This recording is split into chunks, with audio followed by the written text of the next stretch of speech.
Assalamualaikum warahmatullahi wabarakatuh. Selamat pagi semuanya, mahasiswa yang ambil mata kuliah sistem operasi.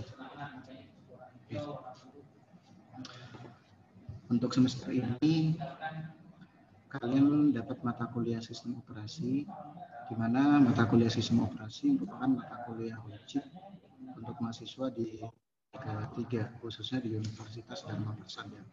Oke, nanti untuk mata kuliah ini kita akan share dengan saya. Kalian akan share langsung dengan saya, yaitu dengan saya sendiri. Nama saya Muhammad. Oke, ini nama lengkap saya. Selanjutnya, agar nanti materi yang saya sampaikan bisa record dengan baik, karena masa pandemi seperti ini tentunya membutuhkan media interaktif, media lain sebagai media komunikasi. Saya sudah buatkan classroom yang nantinya bisa kalian ikutin. Di situ nanti saya akan share materi-materi, berikut aplikasi-aplikasi yang dibutuhkan, berikutnya sumber referensi juga, sampai nanti tugasnya pun akan saya berikan ke situ. Tujuannya untuk apa? Salah satunya agar tugas terrecord dengan baik. Jadi tidak ada tugas yang terlewat yang nantinya yang sudah kalian kumpulkan ataupun yang saya berikan. Kebetulan saya ngajar 3 kelas untuk mata kuliah sistem operasi di tahun ini. Yang pertama untuk kelompok A. Untuk kelompok A ini untuk ada kelasnya. Selanjutnya ada SIB. Terus terakhir nanti ada SI malam. Ini untuk kode kelas untuk SIA, FGB, MRLQ. Kalian join ke classroom ini, nanti otomatis kalian akan masuk, akan join ke classroom untuk sistem operasi SI3A. Selanjutnya untuk yang SIB, kode kelasnya 7BEBF, 7BEBVZG.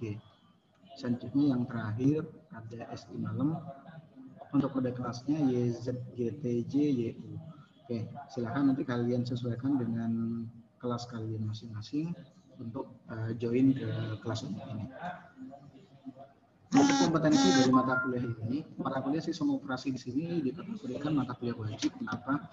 Karena merupakan mata kuliah yang memang harus diikuti oleh mahasiswa jurusan sistem informasi.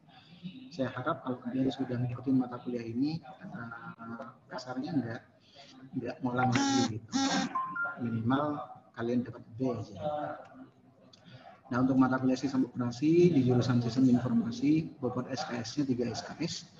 Kompetensinya atau capaian pembelajarannya, yang pertama kurang lebih nanti yang materi yang akan saya sampaikan ini terkait dengan sistem operasi secara keseluruhan. Mahasiswa memahami sistem operasi secara keseluruhan. Pada prinsipnya kalau berbicara tentang sistem operasi sudah sering kita gunakan, sudah kalian sering gunakan. Contoh yang paling simpel, kalian menggunakan smartphone kalian. Smartphone tidak akan bisa berjalan dengan baik kalau nggak ada sistem operasinya. Nah, sistem operasi yang kalian gunakan, yang digunakan di smartphone tersebut ada beberapa jenis sistem operasi yang biasa disebut dengan platform. Ada yang menggunakan Android, ada yang menggunakan iOS ataupun yang lain-lainnya. Oke, ini yang nantinya akan kita bicarakan. Sistem operasi secara keseluruhan, baik itu yang nantinya sistem operasi digunakan oleh perangkat PC ataupun laptop, atau sistem operasi yang digunakan di perangkat smartphone. Selanjutnya, capaian pembelajaran yang kedua, mahasiswa mampu melakukan instalasi menggunakan sistem operasi di Linux dan text-based ataupun graphical user interface. Karena asumsinya, kalau mahasiswa jurusan komputer, terutama jurusan sistem informasi, pasti kalian sudah tahu cara instalasi sistem operasi dasar yang sering kalian gunakan, yaitu sistem operasi Windows. Kalaupun nanti ada kendala ataupun ada yang belum, nanti akan saya review lagi bagaimana caranya instalasi sistem operasi. Ada yang bilang next aja Pak, ya nggak seperti itu. Ada aturannya atau ada prosedurnya untuk instalasi sistem operasi itu sendiri. Selanjutnya, setelah kalian paham cara instalasi sistem operasi dasar seperti sistem operasi Windows. Selanjutnya nanti lanjut lagi ke sistem operasi Linux, yaitu yang menggunakan graphical user interface ataupun yang menggunakan text base-nya. Ini untuk pembelajaran yang kedua. Seperti yang sudah kita ketahui, untuk sistem operasi Windows ini kan sifatnya memang closed source, dalam artian kalau pengen menggunakan sistem operasi tersebut, tentunya kita harus membeli license-nya. Taat hukum, kasarnya yang saya bicarakan di sini adalah taat hukum. Tapi kalau berbicara tentang open source, sistem operasi Linux ini kan sifatnya open source gitu. Bedanya dengan sistem operasi Linux sifatnya closed source. Oke, selanjutnya yang ketiga, mahasiswa mampu melakukan modifikasi atau yang disebut dengan remastering sistem operasi Linux. Remastering di sini bisa disebut dengan modifikasi. Kakak kelas kalian pun di tahun-tahun sebelumnya ada modifikasi yang ada di sistem operasi Linux itu sendiri. Contoh yang paling simpel, contoh seperti mahasiswa di universitas di Institut Teknologi Bandung namanya ITB. Mahasiswa bikin distro Linux atau sistem operasi Linux baru, di mana sistem operasi tersebut nantinya akan diprioritaskan, akan digunakan untuk mahasiswa yang sedang belajar di kampus ITB. Nah, di dalamnya sudah disiapkan software-software yang sering digunakan oleh mahasiswa dari semester 1 sampai semester ke-8 atau semester akhir. Jadi setelah install sistem operasi tersebut, di mahasiswa nggak usah install aplikasi-aplikasi lain. Gitu. Otomatis aplikasinya pun akan ikut terinstall. Ini pun yang melatar belakangi beberapa developer dari sistem operasi untuk mengembangkan sistem operasi Linux sendiri.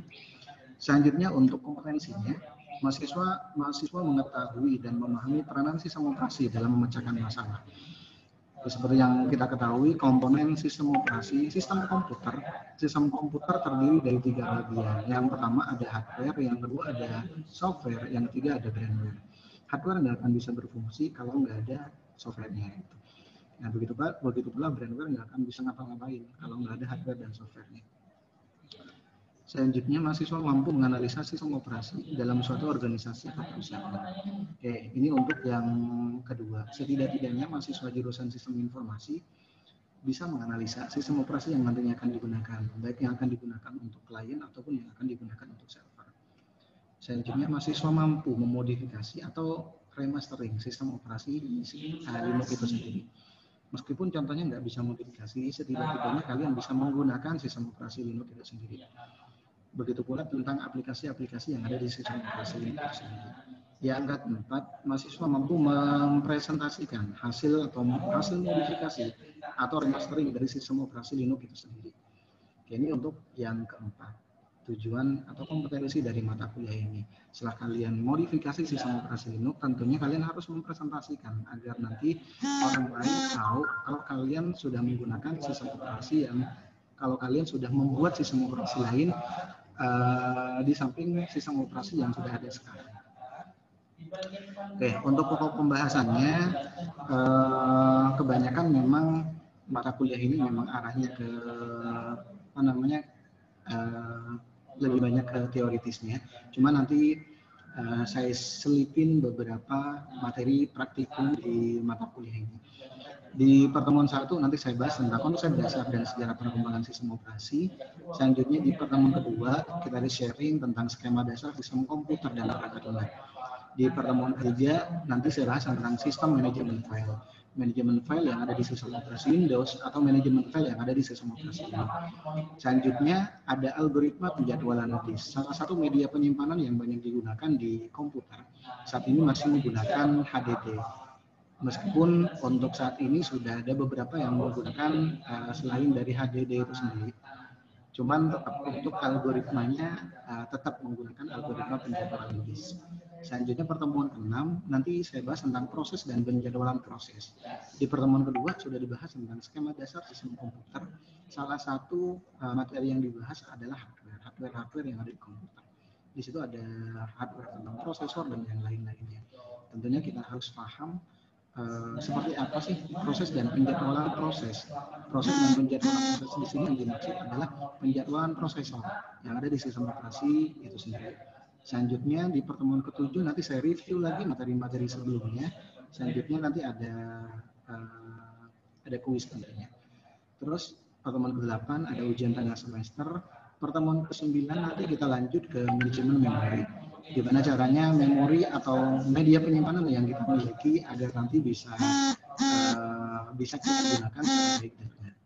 Selanjutnya pertemuan ke-10 dan pertemuan ke-11 nanti hal ini yang sistem operasi Linux bisa dikenal varian disebut dengan distro. Di sini bukan toko baju ya, tapi distro atau varian dari sistem operasi Linux. Jadi pertemuan ke-12 nanti saya bahas tentang konkurrensi. Terakhir nanti pertemuan ke-13 bahas tentang keamanan sistem. Selanjutnya baru nanti pertemuan ke-14 dan pertemuan ke-15 nanti saya minta kalian presentasi tugas yang nantinya akan saya berikan.